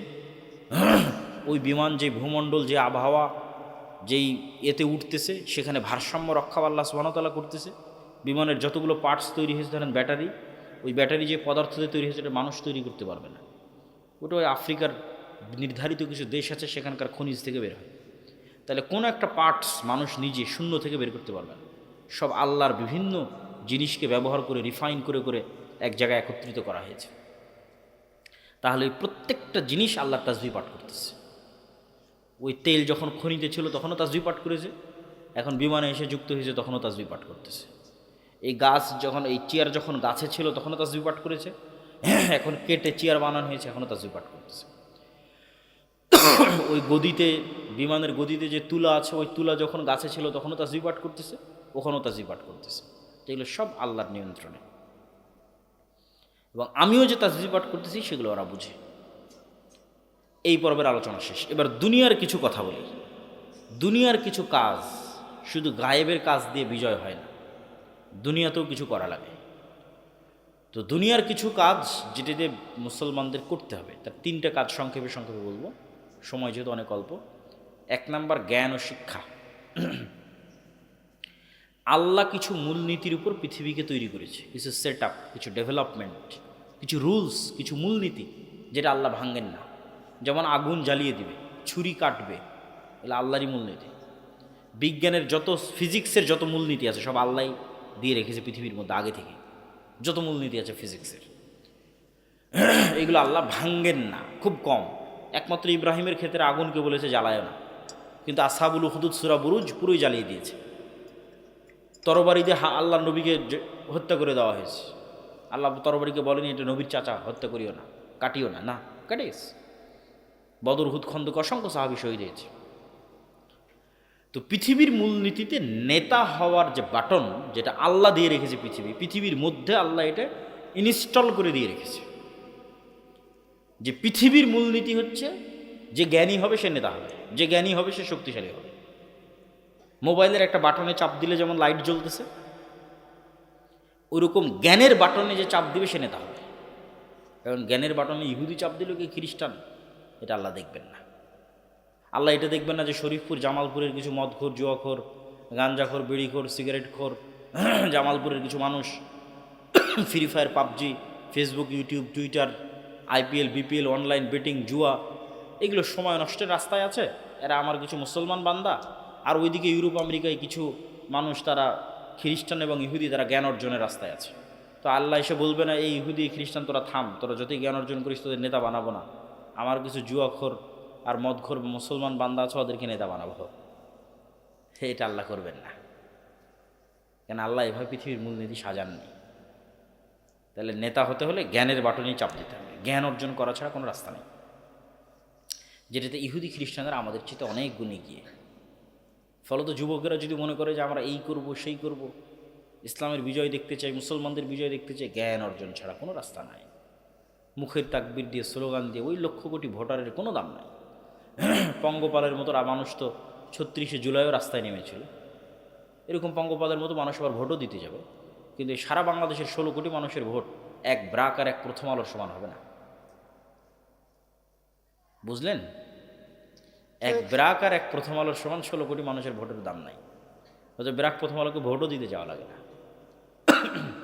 ওটাই জ্ঞানের শক্তি, প্রতিষ্ঠানের শক্তি, টাকার শক্তি। 2 নম্বরে আসবো টাকা, অর্থনীতি। অর্থনৈতিক মুক্তি ছাড়া গোলামি থেকে মুক্তি হয় না। এটা আমার এবং আপনার চেয়ে আল্লাহর নবী মুহাম্মদ সাল্লাল্লাহু আলাইহি ওয়াসাল্লাম ভালো বুঝতেন। উনি যখন মক্কা থেকে মদিনায় হিজরত করলেন তখন পুরো মদিনার টাকা পয়সার কন্ট্রোল ইহুদিদের কাছে ছিল। আজকে যেমন সারা পৃথিবীর অর্থনীতির কন্ট্রোল ইহুদিদের কাছে, মুহাম্মদ সাল্লাল্লাহু আলাইহি ওয়াসাল্লাম যখন মদিনায় হিজরত করেছেন তখন পুরো মদিনার অর্থনীতির কন্ট্রোল ইহুদিদের কাছে। এটা মুহাম্মদ সাল্লাল্লাহু আলাইহি ওয়াসাল্লামের পক্ষে অসম্ভব যে উনি মদিনার লিডার হবে আবার টাকার কন্ট্রোল ইহুদির কাছে থাকবে। তো কেমনে উনি রাষ্ট্র চালাবে, কেমনে নেতৃত্ব চালাবে, এই জিনিসগুলো আমাদের চেয়ে মুহাম্মদ সাল্লাল্লাহু আলাইহি ওয়াসাল্লাম ভালো বুঝতেন। মুহাম্মদ সাল্লাল্লাহু আলাইহি ওয়াসাল্লাম বললেন মদিনার আনসারীদের যে তোমরা কৃষক মানুষ, তোমরা ব্যবসা বুঝো না, আমার সাথে যারা হিজরত করে মক্কা থেকে আসছে এদের রক্ত ব্যবসা, মুহাম্মদ সাল্লাল্লাহু আলাইহি ওয়াসাল্লামের ব্লাড বিজনেস। ওনার সাথে যারা মক্কা থেকে হিজরত করে আসছে এরা কুরাইশ, এরা জন্মগত ব্যবসায়ী। আর তোমরা মদিনার মানুষেরা তোমরা কৃষক। তোমরা এক কাজ করো, তোমাদের যার যা সয় সম্পত্তি আছে হাফ হাফ, কারো 5টা উট থাকলে 2টা উট মুহাজিরদের দিয়ে দাও, কারো 5 বিঘা জমি থাকলে 2 বিঘা মুহাজিরদের দিয়ে দাও। ওরা ব্যবসা বুঝে, তোমরা কৃষি কাজ করো, ওরা ব্যবসা করো। এভাবে মুহাম্মদ সাল্লাল্লাহু আলাইহি ওয়াসাল্লাম ভাগ করে দিলেন। কয়েক বছরের মধ্যে উসমান বিন আফফান, আব্দুররহমান বিন আউফ, জুবাইর ইবনুল আওয়াম, এরা কোটিপতি সাহাবী। এরা আল্লাহর নবীর জীবদ্দশাতেই কোটিপতি হয়ে গেছে ব্যবসা করে। এখন রাসূল সাল্লাল্লাহু আলাইহি ওয়াসাল্লাম যেখানে মসজিদে নববী তৈরি করেছে, ওই মসজিদে নববীর সামনের কুয়ার মালিক ইহুদি। আজকের সৌদি আরবের সবচেয়ে বড় সমস্যা পানি, তাহলে 1500 বছরের আরবের সবচেয়ে বড় সমস্যা কি হতে পারে? পানি। মরুভূমির দেশে আবার কি সমস্যা হবে? আর মুসলমানের আরও বিপদে 5 বার উজু করা লাগবে। পবিত্রতার দিন, পরিচ্ছন্নতার দিন, তাহারাতের দিন। তাহলে এখন মুহাম্মদ সাল্লাল্লাহু আলাইহি ওয়াসাল্লামকে ওই ইহুদির কাছে নত হয়ে বলতে হবে, বাবা তোমার এই কুয়াতে আমার মুসলমানেরা একটু উজু করবে, একটু অনুমতি দিও। তাহলে একটা রাষ্ট্রপ্রধান যদি নত হয়ে ইহুদির কাছে অনুমতি চায়, রাষ্ট্র চালাবে কি দিয়ে? এই জন্য অর্থনৈতিক মুক্তি ছাড়া স্বাধীনতা আসে না। মুহাম্মদ সাল্লাল্লাহু আলাইহি ওয়াসাল্লাম বললেন, কে আছে এই কুয়া কিনে দিতে পারবে? নাহলে স্বাধীন কিভাবে হবে? উসমান বিন আফফান বলছে, আল্লাহ নবী আমি কিনে দেবো। বলেন আল্লাহু আকবার। তাহলে উসমান বিন আফফান কুয়া কিনে দিয়ে মুহাম্মদ সাল্লাল্লাহু আলাইহি ওয়াসাল্লামের মাথাকে উঁচু করে দিয়েছে। এটাই অর্থনৈতিক মুক্তি। বাহ্যিক অর্থে মনে হয় এটা বিশাল একটা ধর্মের জন্য, ঈমান আমল আকীদার জন্য একটা বিশাল যুদ্ধ। কিন্তু ইতিহাস ঘেঁটে দেখেন, বদরের যুদ্ধ 90% অর্থনৈতিক যুদ্ধ, 10% ধর্মের যুদ্ধ হতে পারে অন্তত বদর। কেন? আপনাকে উদাহরণ দিয়ে বলি। এখান থেকে কেবলা কোন দিকে? পিছন দিকে কেবলা। পিছন দিকে কেবলা হলে ঠিক আছে, সমস্যা নেই। এই যে, আচ্ছা এই চায়ের কাপটা দেখতে পাবেন না, এই যে ফুলের দানি, এইটা হচ্ছে মক্কা, আর এই ফুলের দানি হচ্ছে মদিনা, আর ওই যে লাইট জ্বলতেছে ওইটা হচ্ছে শাম, সিরিয়া। আর স্টেজের ওই পারের জায়গাগুলো কল্পনা করেন লোহিত সাগর, সমুদ্র, অথবা এই পারের জায়গাগুলো লোহিত সাগর, সমুদ্র। আমার সাইডের এই জায়গাগুলো লোহিত সাগর, সমুদ্র। তো এই মক্কার মানুষেরা আজীবনই এই সমুদ্রের ধার দিয়ে ওই সিরিয়াতে যায় ব্যবসা করতে। এই সমুদ্রের সাইডের রাস্তাটা হচ্ছে ব্যবসায়িক রুট। এবার মুহাম্মদ সাল্লাল্লাহু আলাইহি ওয়াসাল্লাম যখন মক্কা থেকে হিজরত করে মদিনায় আসলেন, তখন মুহাম্মদ সাল্লাল্লাহু আলাইহি ওয়াসাল্লাম এই রুটটা বন্ধ করে দিলেন। মদিনা থেকে সমুদ্রের পর্যন্ত যে রাস্তা, এটা কাট অফ করে দিলেন। আবু সুফিয়ানের ব্যবসায়িক যাত্রা বন্ধ হয়ে গেল। মাথা নষ্ট মক্কার মানুষের, যে মদিনায় যদি মুহাম্মদ পাওয়ারফুল হয়, এই রাস্তা যদি মুহাম্মদ সাল্লাল্লাহু আলাইহি ওয়াসাল্লাম বন্ধ করে দেয়, আমরা ব্যবসা করবো কি, খাবো কি? এই জন্য যাদের বদরের মাঠ দেখার সুযোগ হয়েছে তারা দেখবেন বদরের মাঠ মদিনায় নয়, এই যে এটা সমুদ্রের পাশে বদরের মাঠ।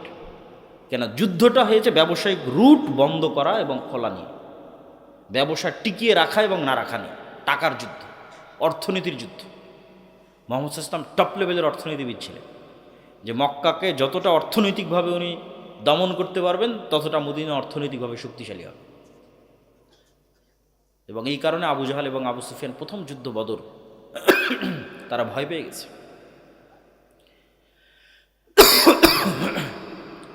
উম্মতে মোহাম্মদী ব্যবসায়ী জাতি, উম্মতে মোহাম্মদীকে চাকরি করা শিখিয়েছে ঔপনিবেশিকরা। এই যে ব্রিটিশদের গোলামির একটা চিত্র এবং আলামত আমাদের মধ্যে আছে, সেটা হচ্ছে আমরা এই চিন্তা নিয়ে বড় হই যে আমাদের চাকরি করতে হবে। কিন্তু মুসলমানেরা জন্মগতভাবে মুহাম্মদ সাল্লাল্লাহু আলাইহি ওয়াসাল্লামের আশেপাশে যারা ছিল, এবং মুহাম্মদ সাল্লাল্লাহু আলাইহি ওয়াসাল্লামের আশেপাশে যারা সাহাবী ছিল এবং পরবর্তী মুসলমানেরা, এরা ছিল ব্যবসায়ী জাতি। এরা ব্যবসার মাধ্যমে ইসলামকে নিয়ে গেছে। ওই Malaysia, Brunei, Indonesia, Chittagong, Kerala, সব বিজনেস, রুট বিজনেস, তার সাথে ইসলাম। এই জন্য আল্লামা ইকবাল বলেছে, নাহি মাকাম কি খুগর তবিয়তে আজাদ, হাওয়ায়ে সাইরে মিসালে নসিম পয়দা কর।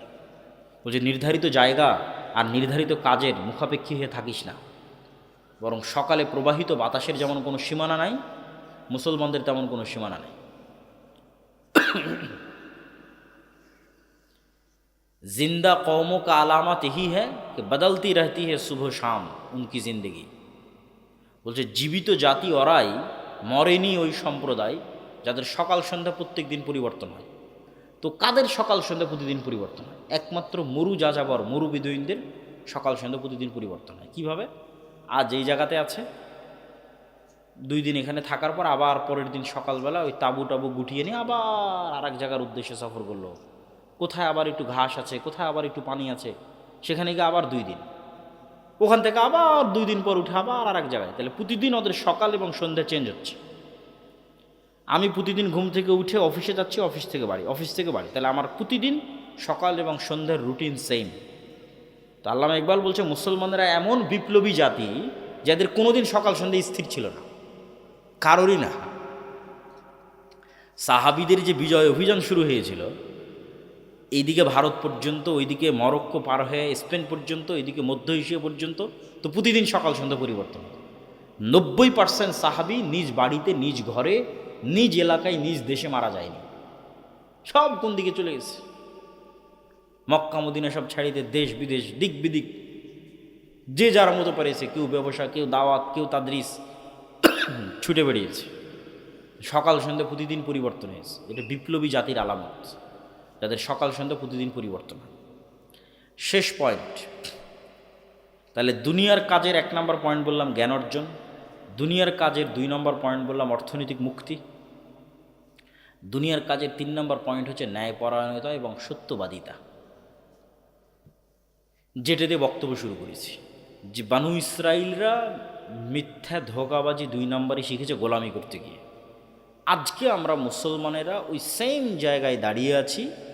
এমনকি মক্কার কিছু কাফের, কিছু মুশরিকের চেয়ে বর্তমানের অনেক মুসলমান এই দিক থেকে খারাপ। যেমন মক্কার একজন কাফের মুশরিকের নাম আব্দুল মুত্তালিব, মক্কার একজন কাফের মুশরিকের নাম আবু তলেব, মোহাম্মদ ইসলামের চাচা। এই আব্দুল মুত্তালেবে, আবু তলেব কাফের মুশরিক হতে পারে, কিন্তু এদের নামে দুর্নীতির অভিযোগ প্রমাণ করা, এদের নামে টাকা পয়সার তসরুপের অভিযোগ প্রমাণ করা, এদের নামে 2 নম্বরই ধোঁকাবাজি, চালবাজি, লবিং, লিয়াজু, এগুলোর অভিযোগ প্রমাণ করা অসম্ভব। কেন? এরা হচ্ছে ইসমাইলের সন্তান। ইসমাইলের সন্তানেরা কোনোদিন গোলাম ছিল না, আর গোলাম না হলে মানুষ এগুলো শিখে না। এই জন্য মোহাম্মদ সাল্লাল্লাহু আলাইহি ওয়াসাল্লাম এগুলো শিখেনি। মোহাম্মদ সাল্লাল্লাহু আলাইহি ওয়াসাল্লামের দাদাও জানতো না, মোহাম্মদ সাল্লাল্লাহু আলাইহি ওয়াসাল্লামের চাচাও জানতো না, মোহাম্মদ সাল্লাল্লাহু আলাইহি ওয়াসাল্লামও জানতো না। কিন্তু আমরা মুসলমানদের এখন রক্তে রক্তে, রন্ধ্রে রন্ধ্রে ঢুকে গেছে এগুলো। আপনি ইউরোপ আমেরিকা যান, 80%-এর বেশি মুসলমানের সার্টিফিকেট বলেন, ডকুমেন্টস বলেন, কাগজ বলেন, বেনিফিট নেওয়ার সিস্টেম বলেন, চাকরি বলেন, পুরো জীবনটা মিথ্যার উপর দাঁড়িয়ে আছে। হতবাক। ঠিক আমাদের বাংলাদেশের অবস্থাও তাই।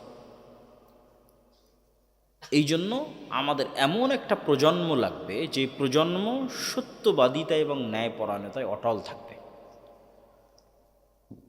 আজকের ওসি, ডিসি, এসপি, মন্ত্রী, minister, AC land, sub registrar, এরা সবাই নামাজি, সবাই উমরা করে, হজ করে, সবাই দান করে, কিন্তু নিজের চেয়ারে যখন বসে তখন সৎ নয়, ন্যায়পরায়ণ নয়, তখন আমানতের খেয়ানতকারী।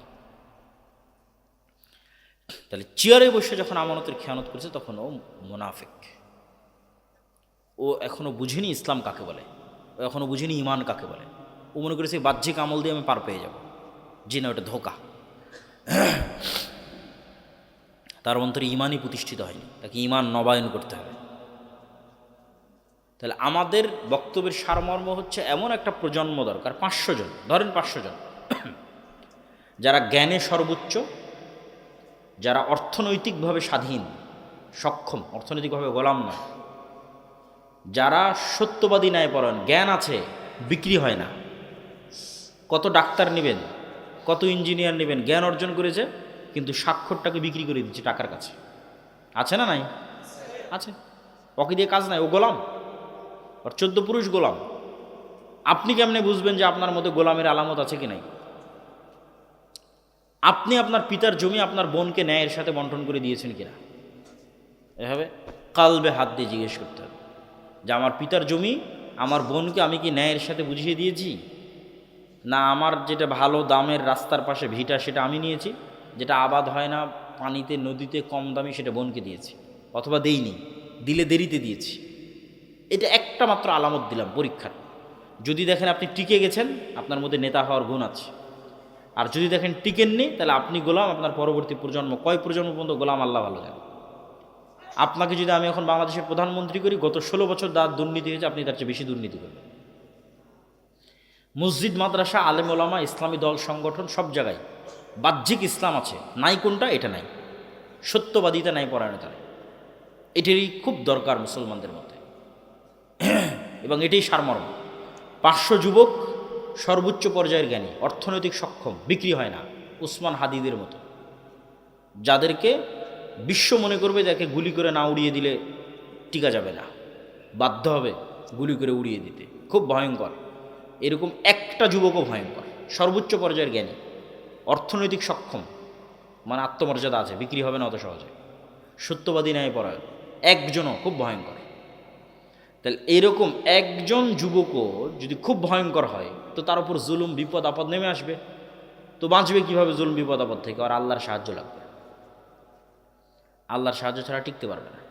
আল্লাহর সাহায্যের জন্য আগেরগুলো লাগবে, পূর্ণাঙ্গ তাওহীদ, ঈমান বিল গায়বি ইয়াকিন, 5 ওয়াক্ত সালাত, রাতের সালাত, সকাল সন্ধ্যের জিকির। তাহলে আল্লাহর ফেরেশতার স্পেশাল ফোর্স তাকে গার্ড দেবে, রক্ষা করার জন্য, বাঁচানোর জন্য, সহযোগিতার জন্য, বুদ্ধি দেওয়ার জন্য, ইলহাম করার জন্য। তো যদি কেউ এই শর্তগুলো পূরণ করতে পারে, যে আল্লাহর সাহায্যও তার সাথে, আবার সে সর্বোচ্চ পর্যায়ের জ্ঞানী, আবার বিক্রি হয় না, আবার অর্থনৈতিক সক্ষম, এই রকম যুবকদের হাত দিয়ে বিপ্লব আসবে, পূর্ণাঙ্গ বিপ্লব, যেই বিপ্লবের আমরা স্বপ্ন দেখি, যেই বিপ্লবের দাওয়াত দিই, যেই বিপ্লবে মুসলমানদের গোলামি থেকে স্বাধীনতা নিশ্চিত হবে। আর এই পুরো বক্তব্যের সামারি আলোচনা আল্লাহর পথে যাত্রা এই বইটার মধ্যে আছে। এই বইটা লেখাই হয়েছে মসজিদ, মাদ্রাসা, স্কুল, কলেজ, দাওয়া সেন্টার, লাইব্রেরি, সব জায়গায় 1 কপি করে রেখে অন্তত সপ্তাহে 1 দিন পাঠ চক্র করা। এই যে যারা স্বেচ্ছাসেবক আছে, শরীফপুর দক্ষিণ পাড়া আহলে জামি মসজিদের যারা যুবকেরা যারা আজকে রিসিভ করলো, পাশে একটা নাকি বাজার মসজিদে আমি জুমার খুতবা দিতে এসেছিলাম, ওখানকার দায়িত্বশীলেরা, সবার জরুরি ভিত্তিতে আল্লাহর পথে যাত্রা এই বইটার প্রতি সপ্তাহে 1 পৃষ্ঠা 2 পৃষ্ঠা করে পড়া উচিত, পাঠ চক্র একসাথে একত্রিত। তাহলে এই জিনিসগুলো আরও থিওরিটিক্যালি পরিষ্কার হবে, যে আমরা কোন প্রজন্ম দেখতে চাচ্ছি, সেই প্রজন্মের মানচিত্রটা, রোডম্যাপটা, বিপ্লবের পথের রোডম্যাপ পরিষ্কার হবে। আরও একটা বই আসতেছে যেটাতে আরও ক্লিয়ার এবং আরও স্পষ্ট বক্তব্য থাকবে। এটা প্রথম ধাপ, পূর্ব শর্ত, ঈমান বিল গায়বি ইয়াকিন, পূর্ণাঙ্গ তাওহীদ, আল্লাহর সাহায্য, এটা প্রথম। এটা পূরণ না হলে বাকিগুলো করে লাভ নাই। এই জন্য আল্লাহর পথে যাত্রা এই বইটা নিতে হবে, পড়তে হবে একসাথে পাঠচক্র হিসেবে। আর দ্বিতীয়ত মাসিক আল ইতিসাম, প্রতি মাসে আমি মাসিক আল ইতিসাম অন্তত 3টা লেখা লিখি, অন্তত 3টা। আপনাদের এই কক্সবাজার চিটাগাং হয়ে জামালপুর আসার আগের যে 2-1 দিন, ওই 2-1 দিনে 2টা প্রবন্ধ লিখে জমা দিয়ে তারপরে বের হয়ে এসেছে সফরে। এই জন্য মাসিক আল ইতিসাম এই মসজিদগুলোতে আসে কি না, না আসলে নেওয়ার উদাত্ত আহ্বান থাকবে। মক্তব, এই যে জ্ঞানের কথা বললাম, এই যে তত্ত্বগুলো, এগুলো ওই ছোটো বাচ্চাদের মাথায় দিতে হবে। আমাদের নতুন প্রজন্ম লাগবে, আগের প্রজন্ম বাদ, তাদের দিয়ে বিপ্লব হবে না, শেষ হয়ে গেছে। নতুন প্রজন্ম বিপ্লব করবে, ওদের মাথায় এগুলো আগে থেকে দিতে হবে। যেন মক্তবে আমাদের সিলেবাস আমার হাতের লেখা, আমাদের সিলেবাসের উপর ট্রেনিং হয়, ট্রেনিংয়ের যাতায়াত খরচ লাগে না, থাকা খাওয়া লাগে না। 700 মক্তবের টিচার ট্রেনিং নিয়ে গেছে। আপনাদের এই শরীফপুরের মসজিদের মক্তবের শিক্ষককে পাঠাবেন, ইকবালপুরের মসজিদের মক্তবের শিক্ষককে পাঠাবেন ট্রেনিং নেওয়ার জন্য। এটার উদাত্ত আহ্বান থাকছে। মাসিক আল ইতিসাম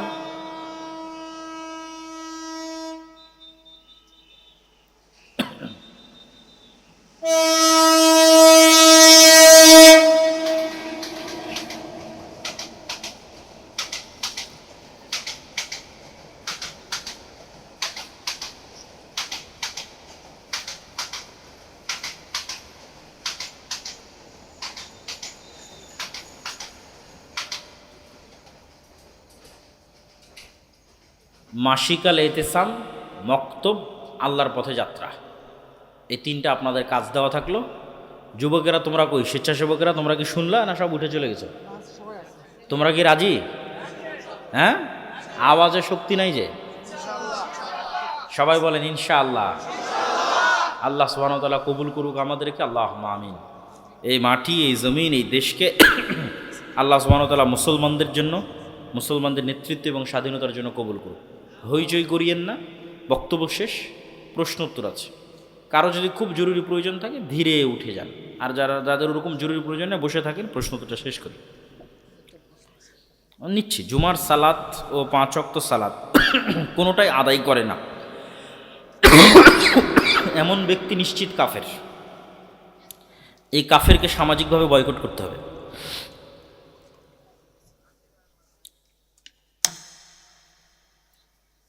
বিড়ি, সিগারেট, গুল, জর্দা ইত্যাদি নিষেধার দ্রব্য বিক্রেতার নিকট হতে ইমামের জন্য বেতন বাবদ টাকা নেওয়া যাবে কি? জি না, নিশ্চিত হারাম। এটা তো সন্দেহযুক্তও নয় যে সন্দেহযুক্ত বলে কোনো কিছু পার পাওয়ার রাস্তা আছে, এটা সন্দেহযুক্তও নয়। বিড়ি, সিগারেট, নেশাদার দ্রব্য এগুলো নিশ্চিত হারাম, এগুলোর ইনকাম করা টাকা নিশ্চিত হারাম। শেষ রাতে উঠে যদি কোরআন তেলাওয়াত করি তবে চুপে তেলাওয়াত করা উত্তম জানতে চাই। শেষ রাতে উঠে কোরআন তেলাওয়াত করলে সরাবে তেলাওয়াত করাই উত্তম, পাড়া প্রতিবেশী নিকটস্থ কারো ক্ষতি না করে, কষ্ট না দিয়ে। সালাতে রুকুতে গিয়ে দুই হাতের আঙ্গুল কিভাবে রাখতে হয়? হাঁটুর সাথে ধরে থাকবে। অবৈধভাবে বৈদ্যুতিক লাইনে ওয়াজ মাহফিল অনুষ্ঠিত হলে উক্ত মাহফিলে আল্লাহ তাআলার রহমত আসবে কি? সকল প্রকার অবৈধ কাজ থেকে বিরত থাকতে হবে। যেহেতু আমরা যে দেশে বসবাস করি এটাকে আমরা ফাসেক মুসলিম রাষ্ট্র মনে করি, আর ফাসেক মুসলিম রাষ্ট্র অবশ্যই দারুল কুফরের চেয়ে ভালো, এবং ফাসেক মুসলিম রাষ্ট্রের সম্পদ হেফাজতের দায়িত্বও মুসলমানদের। আমার 40% জমি আছে, আমার একটি মাত্র কন্যা সন্তান, পুত্র সন্তান নাই। আমি কতটুকু জমি সন্তানের নামে লিখে দিতে পারবো? আপনার স্ত্রী থাকতে পারে, আপনার মা থাকতে পারে, আপনার ভাই থাকতে পারে, এত সহজ নয় তো। শুধু ছেলে থাকলো না তাই সব সম্পদ আপনার কন্যার, এটা নয়। এই জন্য এভাবে অগ্রিম লিখে দেওয়া যাবে না। আপনার মৃত্যুর পর ওয়ারিস কারা কারা বেঁচে আছে তারা বুঝে নেবে। তার ওয়ারিস হিসেবে আপনার মেয়েও একজন ওয়ারিস, কিন্তু যদি আপনার স্ত্রী থাকে আপনার স্ত্রীও পাবে, আপনার যদি মা থাকে আপনার মাও পাবে, আপনার যদি ভাই থাকে সেও পাবে। জামাতে সালাত পড়ার সময় ইমাম সাহেব টাখনুর সাথে টাখনু, কাঁধের সাথে কাঁধ মিলিয়ে কাতার সোজা করতে বলেন। অনেক মুসল্লি শুধু পায়ের কনিষ্ঠ আঙ্গুলি লাগায়। অন্তত প্রথম দাঁড়ানোর সময় চেষ্টা করতে হবে একদম কাঁধে কাঁধ পায়ে পা মিলিয়ে দাঁড়ানো। তারপরে সালাতের গতিতে একটু পরিবর্তন হতে পারে, সর্বোচ্চ চেষ্টা করতে হবে ধরে রাখার। শায়েখ সালাতের এবং পবিত্রতার উজু, তায়াম্মুম, ফরজ গোসল, হায়েজ, নেফাস, সালাত একদম সালাম ফিরা পর্যন্ত এবং সকল প্রকারের সালাত 1000 প্রশ্নের উপর আমাদের একটা ফতোয়ার বই আছে। সব রকমের সালাত কেন্দ্রিক প্রশ্ন এটাতে আছে। আজকে কোনো বই আনা হয়নি কেন, আজকে সাথে কোনো পরিচিত ড্রাইভার নাই। এখন আশেপাশে কোথাও বইয়ের দোকান আছে কিনা? রেসালাত ফাউন্ডেশন বই পাওয়া যাবে। জাযাকাল্লাহ খাইর।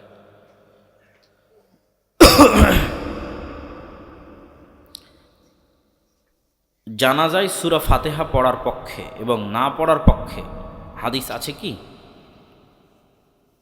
সাহাবীদের পক্ষ থেকে স্পষ্ট বর্ণনা আছে যে রাসূলুল্লাহ সাল্লাল্লাহু আলাইহি ওয়াসাল্লামের সুন্নাত জানাজায় সূরা ফাতিহা পড়া। আর রাসূলুল্লাহ সাল্লাল্লাহু আলাইহি ওয়াসাল্লামের পক্ষ থেকে একটা আম হাদিস আছে যে সূরা ফাতিহা ছাড়া সালাত হয় না। সেই আম হাদিসের ভিত্তিতে আমরা মনে করি সকল সালাতে সূরা ফাতিহা পড়তে হবে। সূর্যগ্রহণের সালাত, চন্দ্রগ্রহণের সালাত, বৃষ্টি প্রার্থনার সালাত, জানাজার সালাত, সালাতুল খৌফ, যত রকমের সালাত হতে পারে। গণতন্ত্র যেখানে শিরকের সাথে জড়িত সেখানে গণতন্ত্র প্রতিষ্ঠাকারীর জন্য দোয়া বা তার মৃত্যুতে শোক পালন করা যাবে কি? সরাসরি কোনো মানুষকে কাফের ফতোয়া দেওয়ার আগে তাকে তাবিল করার সুযোগ দিতে হয়, আত্মপক্ষ সমর্থনের সুযোগ দিতে হয়, ব্যাখ্যা করার সুযোগ দিতে হয়। গণতন্ত্র তার জায়গায় একটা কুফরি মতবাদ। গণতন্ত্রের উদাহরণ বাদ দিয়ে অন্য উদাহরণ দিলে বুঝতে সুবিধা হবে। যেমন বিড়ি, সিগারেট, মদ খাওয়া হারাম, তাহলে বিড়ি, সিগারেট এবং মদ হারাম, এটা তার জায়গায়। যে বিড়ি, সিগারেট, মদ খাচ্ছে সে কি কাফের? এইটার জন্য আগে ওকে জিজ্ঞেস করতে হবে, এই কোরআন এবং হাদিসে যে বিড়ি, সিগারেট, মদ খাওয়া হারাম, তুই খাচ্ছিস কেন? এখন ও যদি উত্তরে বলে যে আমি মনে করি বিড়ি সিগারেট মদ খাওয়া হালাল, নাউজুবিল্লাহ, তাহলে কাফের। আর যদি বলে যে না আসলে আমিও মনে করি এটা ঠিক না, চেষ্টা করি পারি না, তাহলে ফাসেক। ফাসেকের ক্ষমার জন্য দোয়া করা যায়। একই অবস্থা আমাদের যারা গণতন্ত্রীপন্থী মুসলিম নেতা আছে, তাদের জীবিত অবস্থায় তাদের হেদায়েতের জন্য দোয়া করতে হবে। আর তাদের জবান দিয়ে প্রকাশ্য কুফরি বের না হওয়া পর্যন্ত, জবান দিয়ে প্রকাশ্য কুফরি, ইসলামের বিরুদ্ধে, ইসলামের কোনো একটা হুকুম আহকাম বিধি বিধানের ঠাট্টা তুচ্ছ তাচ্ছিল্য বিদ্রুপ বা ইসলামের বিরুদ্ধে কোনো ভূমিকা, তাদের জবানে এবং কাজে সরাসরি ইসলাম বিরোধী কোনো কিছু প্রকাশ না পেলে ফাসেক মনে করে তাদের ক্ষমার জন্য দোয়া করা যেতে পারে। কোনো মৃত ব্যক্তি যদি বেনামাজি হয়, স্বপ্নে মাঝে মাঝে দেখা দেয় যে সে কষ্টে আছে, একটু গরম পানি চা দেওয়া, তবে তার জন্য কি মাফ চাওয়া যাবে? যদি তার জন্য দোয়া করি তাহলে আমার কি গুনাহ হবে? বেনামাজি মানে কি? বেনামাজি মানে যদি ওই প্রথম যেটা প্রশ্ন আসলো যে জুমার সালাতও আদায় করে না, 5 ওয়াক্ত সালাতও আদায় করে না, কোনো দিনই নয়,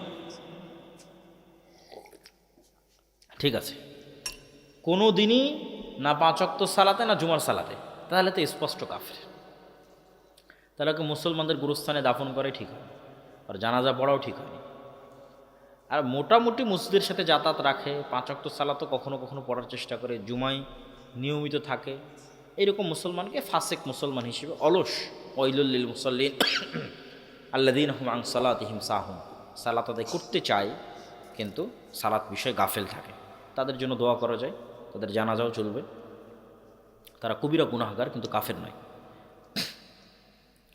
সফরকালে যদি গাড়িতে নামাজের সময় হয়, তবে মেয়ে মানুষ কি মুখ ঢেকে কসর পড়তে পারবে, নাকি বাড়িতে এসে কাজা নামাজ পড়বে? মুখ ঢাকবে, তবে সেই ঢাকাটা নেকাব দিয়ে ঢাকা হওয়া যাবে না, নেকাব মুক্ত ঢাকা হতে হবে, তথা স্বাভাবিক একটা কাপড় মুখের উপর দিয়ে পড়ে থাকবে, মুখ খোলা, মুখে কিছু নাই, স্বাভাবিক একটা কাপড় মুখের উপর দিয়ে ফেলে রাখবে, ভিতরে মুখ খোলা আছে। উমরার ক্ষেত্রেও একই অবস্থা অবলম্বন করবে, কেন উমরা এবং সালাতে আল্লাহর আদেশ হচ্ছে মুখ খোলা রাখতে হবে। তারপরেরটা, আমি জামালপুরের শহরের এক দোকানে থাকি, প্রতিদিন অনেক মহিলার সাথে মুখোমুখি কথা বলতে হয়, তাদের চেহারার দিকে তাকিয়েও কথা বলতে হয়, চেষ্টা করতে হবে চক্ষু নিচু রেখে কথা বলতে। যদিও এটা অনেক বড় পরীক্ষা, যতদূর সম্ভব, আর বাকি সময়ের জন্য ইস্তেগফার, তওবা, 5 ওয়াক্ত সালাত, জিকির আজকার, দান, এগুলোর মাধ্যমে ক্ষমা নেওয়ার ব্যবস্থা করতে হবে। আমার মেয়ের নামের অর্থ খাঁটি বা নির্দোষ, কিন্তু নামটা কি সেটা আমার জানার দরকার ছিল।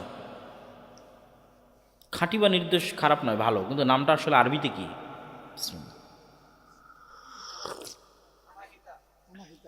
আনাহিতা, এই তো, এই নামের অর্থ তো আমি জানি না, দেখতে হবে।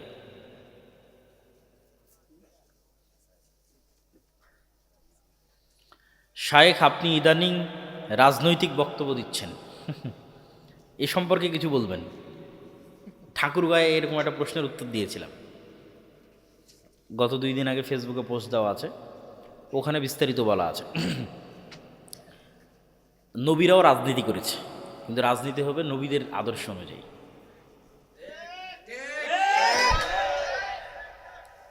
নবীদেরকে আল্লাহ সুবহানাহু ওয়া তাআলা বলেনি মূসা আলাইহিস সালাতু ওয়াস সালামকে যে তুমি মিশরের উমুক গ্রামে গিয়ে দাওয়াতি কাজ করো।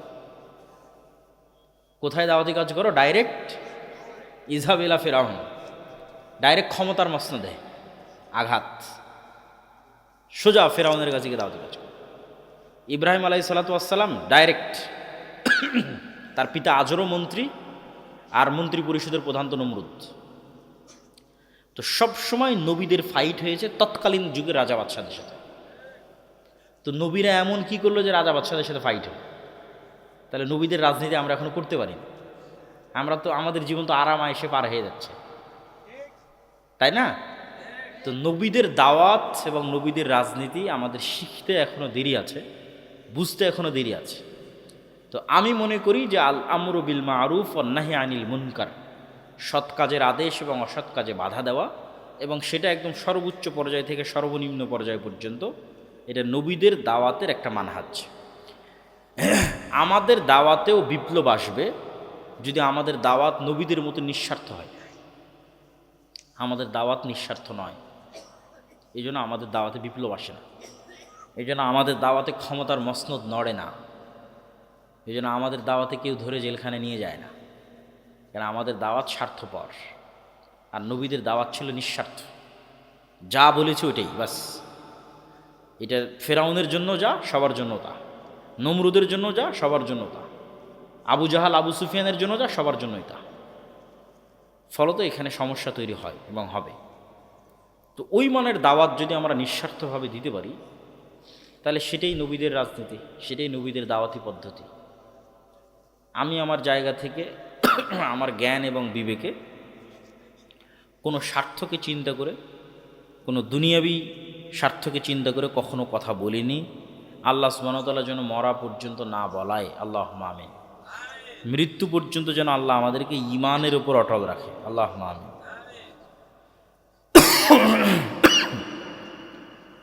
প্রজেক্টরের মাধ্যমে মেয়েরা বক্তাকে দেখতে পারবে কি? আয়েশা রাদিয়াল্লাহু তাআলা আনহা যেহেতু সাহাবীদের খেলা দেখতেন মসজিদে নববীতে, তো এটাতে সমস্যা নেই। কোনো মুসলিম যদি অন্য মুসলিমের সাথে কথা বন্ধ করে দেয়, তাহলে আরেক যে আছে সে কথা বলার চেষ্টা করবে। একজন বন্ধ করেছে, আরেকজন বলবে। এই তো দায়িত্ব। সে তার দায়িত্ব পালন করার পরও যদি না বলে, কিছু করার নেই, তার দায়িত্ব থেকে সে মুক্ত হয়ে গেল। কিন্তু কথা বন্ধ করা উচিত নয়। তো সালাম, দেখা হলে সালাম দিতে হবে, এটা জরুরি। আমরা বৈঠক শেষে দোয়া পড়ি, সুবহানাকা আল্লাহুম্মা ওয়া বিহামদিকা আশহাদু আল্লা ইলাহা ইল্লা আনতা আস্তাগফিরুকা ওয়া আতুবু ইলাইক।